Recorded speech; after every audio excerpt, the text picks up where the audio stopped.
pokušavamo da se probijemo do manastira Unimagom. Veoma je teško, sneg je dubok, ali ako Bog da, uspećemo.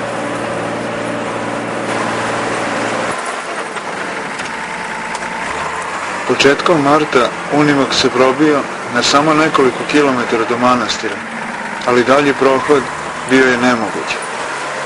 Kučevski planinski sneg je i ovaj put odoleo moćnim mašinama. Probijanje sam morao da nastavim peške, ali uz veliku pomoć krplji, bez kojih je skoro nemoguće hodati po ovako dubokom snegu.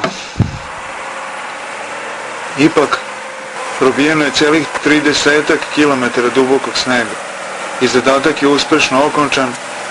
Došli smo do manastirskih motornih sanki, koje su za ove ekstremne zimske uslove jedino prevozno sredstvo.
U međuvremenu pao je i novi sneg. Sanke smo prošli put ostavili kod baraka Srbije šume. I kako vidite, kroz ceo kanjon Resave snega više gotovo da i nije bilo. Od baraka se, kao što smo pretpostavili, terencem nije dalje moglo ići. Iznenađenje je sledilo tek kada smo se vinuli putem Krnje Jele, dok nam je Vinatovač ostala sa leve strane.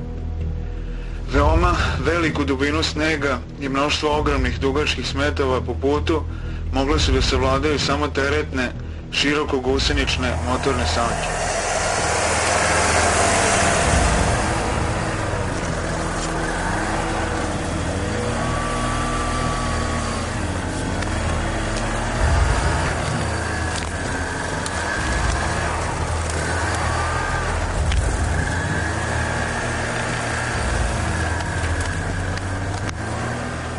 Kada upoznate Kučev po snegu, postajete svesni da možda postoje više planine u Srbiji, ali ne postoji veća divljina. Ovaj ogroman, nenaseljeni prostor, jedan dinamičan splet krečnjačkih i vododrživih stena, koji nas leti mami svojim bujnim livadama i šumama, kanjonima, vidikovcima, pejzažima koji se pred našim očima neprekidno transformišu kako ostavljamo kilometre za sobom. Zimi je mnogo suroviji, divlji i pustiji.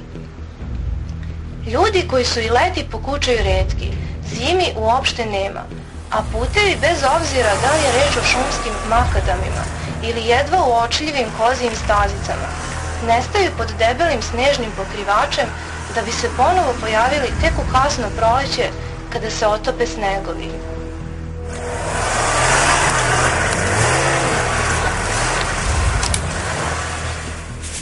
Da popijemo čaj.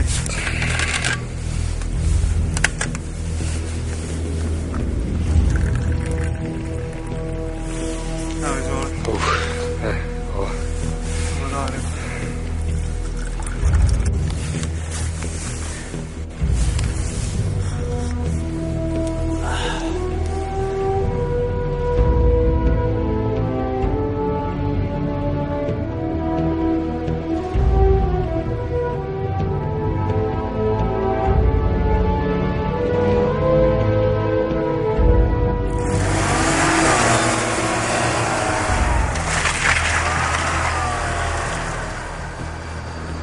Kada osjetite kučajske mrazeve koji surovo štipaju za nos i obraze, postaje vam jasno da je Pešter dobio epitet srpskog Sibira iz puke neobaveštenosti, samo zato što tamo ima nekoga da posvedoči o tim zimama. Iako im je nadmorska visina ista, na Crnom vrhu je prosečna temperatura zimi niža nego u Sjenici, a snega često ima više nego na skoro duplo višem Kopaoniku. Tajna je u tome što je ovaj prostor pravo meteorološko razmeđe istoka i zapada, do koga stižu i sibirsko-karpatski snegovi kao i oni sa Atlantika.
Iza bezbroj brda i dolina, skriven od pogleda radoznalaca i slučajnih prolaznika, daleko od puteva, pod samim mitskim vrhom Mikuljem nalazi se manastir Novi Stjenik.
Usred ove zastrašujuće beline uzdiže se ogromni planinski greben Mikulski kamen, po obliku sličan presečanoj kupi koja formira gotovo okruglu visoravan, opasanu nepristupačnim nazubljenim kamenim liticama, koji dominira cijelim krajem.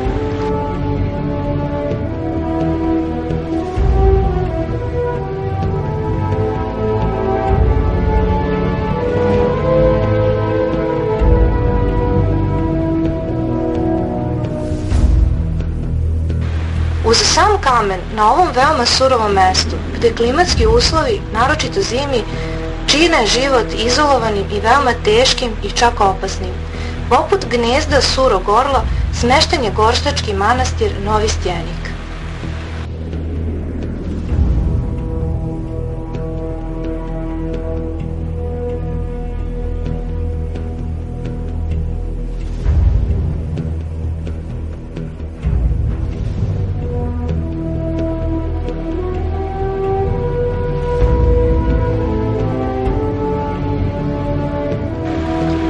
Usnulost i tišina kojom odiše čitav ovaj prostor u ovo doba godine je sve prožimajuća. Sa svakom novom pahuljom nepokret na ovoj belini je sve dublji. Sem tragova zečeva, lisica, srna, jelena, vukova i divljih svinja, u snegu ničeg više nema.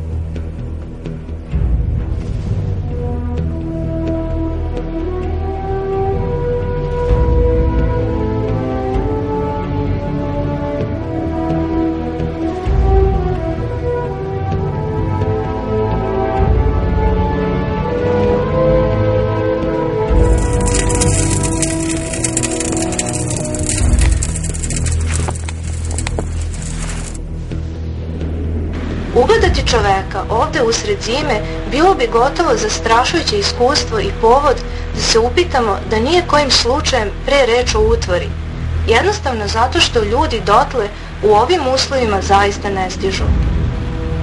Putevi su zavejani i na mnogo mesta pregrađeni velikim smetovima, tako da bi čak i od Zlota kao najbližeg sela trebalo više od jednog dana veoma riskantnog, napornog i do krajnjih granica iscrpljujućeg hoda.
Kad pomislite da izlaz iz urbane ludnice ne postoji, setite se ove priče i ovoga mesta.